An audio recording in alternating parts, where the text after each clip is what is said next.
This is a Z89 exclusive interview. I am so excited right now because Z89 is speaking to the very talented Rebecca Black, who will be performing at the New York State Fair this Friday, August 25th. I actually saw you perform in Syracuse back in early September or October of 2021. You gave an excellent, intimate performance, but I have to say, you've definitely been performing at bigger venues. I mean, just last month, you performed at BSD Hyde Park, which is probably one of the biggest music festivals in the world. You were with other artists like Sabrina Carpenter, Blackpink. I mean, that's got to feel awesome. What was that like for you? It's been a crazy couple of years. I mean, I remember that Syracuse show so well because it was one of the first, if not like the first show that I did post that project that I just dropped. Rebecca Black was here, and that was such a new moment for me and such a reintroduction for so many people. And I was so nervous at that stage every time I would go on, and that was like one of the first times that I really felt so accepted by an audience. And so it's been quite a crazy couple years to remember that, and then to get asked to do things like BST and some of these bigger festivals now. Like I just love what I do so much, and I love the show, and I feel like I've learned so much in the last couple of years. So every show is like a dream. It's so amazing that you love what you're doing. I mean, you're really making such a name for yourself right now, like this year. You've performed at other festivals this summer in the States, and you've also been on tours. So what has it been like to go out and connect with your fans every night and, see them singing your songs back to you? It's crazy. It's crazy because there was truly a time in my life when I was, I think just coming out of my teenage years and trying to understand all of this for myself, post everything that went down when I was really young. There was a time where like I couldn't sell like 8 tickets to a show. Like no one was interested. Nobody understood it. I clearly didn't understand myself and wasn't surrounded by people who knew how to, I guess like implement that. And so I always talk about that at shows, how like every single night getting on stage and you'll maybe hear that like a show is sold out, or you'll maybe know that like a festival is big, but you actually have no idea what you're going to walk out to. That's at least how I feel until you're there. And so it's always like a really huge moment, that first moment in the show. Your fans look up to you not only for your music, but also for your support for the queer community. So why is it so important for you to share your love and support? And what is it like to know that your fans look up to you for a lot of different things? It's just necessary at this point. I mean, I think we're at a time right now where obviously in America, like it's been a really difficult year for so many queer people across the country with everything going on in Florida and Tennessee. I mean, in a ton of states, banning things like drag and taking back rights for trans people, for women. Like it's been incredibly difficult. And for so many of my audience, I can only imagine. And so it's important for me to provide a safe space. And that's one thing that I'm so proud of for every show that we do, in every venue, at every festival. Like it is full celebrating queerness for everyone, and not just my own. Like it's really not about celebrating my queerness. It's more about providing a space, creating safety and acceptance. So like it's just what I'm here to do, Absolutely. Obviously, the summer is a really exciting time, and it's been really exciting for you traveling and all this stuff. But I have to know, what did you do to celebrate Pride? Oh my God, what was it? That feels like it was 3 years ago. I know, it's crazy. June, right? June. I played a few Pride festivals. I was in Sacramento. I was in New York actually for New York Pride, and played Ladyland Festival. I also went to the Dyke March for the first time in New York. I've never been able to celebrate Pride in New York. That was so incredible, and like I think it's so important to feel Pride as a protest and feel Pride as something that is a celebration, but also highlights like the importance of why we have Pride today and the importance of why we do the work that we do, you know, and why it's important to tune in even more to the work that we do. You're obviously in a very happy relationship. So I just want to know, you and Veronika are both in the music industry. She's an audio engineer, right? So what is that dynamic like to have two musicians together? So funny to hear people say her name because I just don't realize that I talk about her, but of course I love.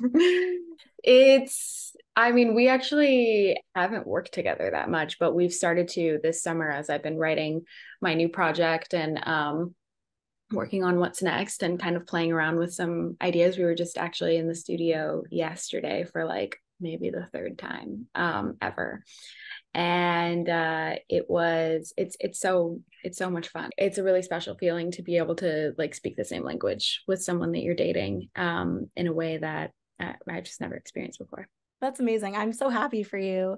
So, you know, I really do want to talk about your album. Let Her Burn came out February, and I have to say, I keep listening to it every week. It's so good. So, you know, this is your first debut album. Obviously, you've had, you know, EPs, but what has it been like to put out this album and feel the success of it? It's such a weird experience, honestly. I mean, I've known this from putting out projects in the past, but there's something about, especially with this album, like I actually held it finished for at least like 6 months from the time that we finished it to when it actually came out. And I became so familiar with it. And so I guess I took so much ownership in that and kept it as like my thing that only I knew about for so long that the day that it came out, it was such like a bizarre experience of letting that go, especially with everything that comes with, you know, your own expectations of your debut album. Like I've fought for this album for years to happen. And so when it actually came out and to see people sing it for the first time back at shows, it was like, oh my God, this actually exists. Like I forgot that this came out. You know, I was promoting it and I knew that it was out, but I don't think I'd really processed that people would, you know, begin to own those songs as much as I would. And now, you know, doing these shows and having, you know, done the tour and be in the midst of performing the album, like it really feels like this thing that belongs in my community. And it's a really healing feeling for me. No, that's amazing. And I mean, I had no idea that, you know, only you knew about it for so long. So what was that like? What was the writing and recording process like? Who were you working with? It was kind of weird because I had finished a project called Rebecca Black Was Here in 2021. And that was when I started that process for that project. I thought that was going to be the album. And like, I was like going into meetings being like, here's my album. I'm almost done.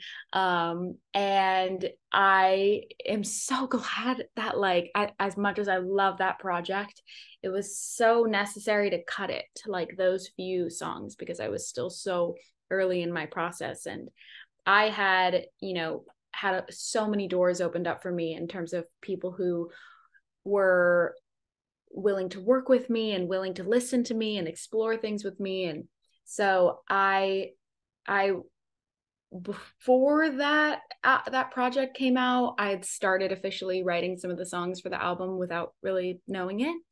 I'd written Destroy Me, I'd written a song called Erase You, and a couple others. And I was working a lot with Mika Jasper, who was one of the first people who like really invested a lot of time in me and my project. And he was really who helped me like EP the project to the finish. And that was an incredible experience to be able to work with him.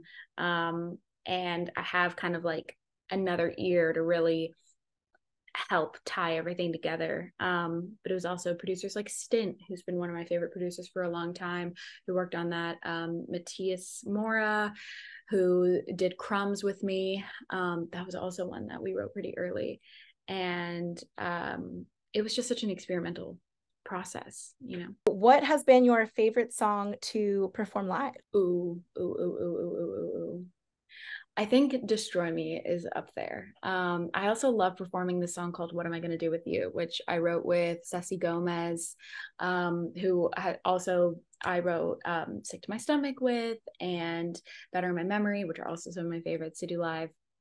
Destroy Me is like incredibly high energy. It's also like very representative of some of like my metal influences and industrial influences that I love. And I was so nervous that people wouldn't understand it, but like I will get anyone to jump like during that song. And I just about like pass out every time I perform it, but it's such like a huge vibration of energy throughout the room that I don't know. I like wish I was in the crowd for it.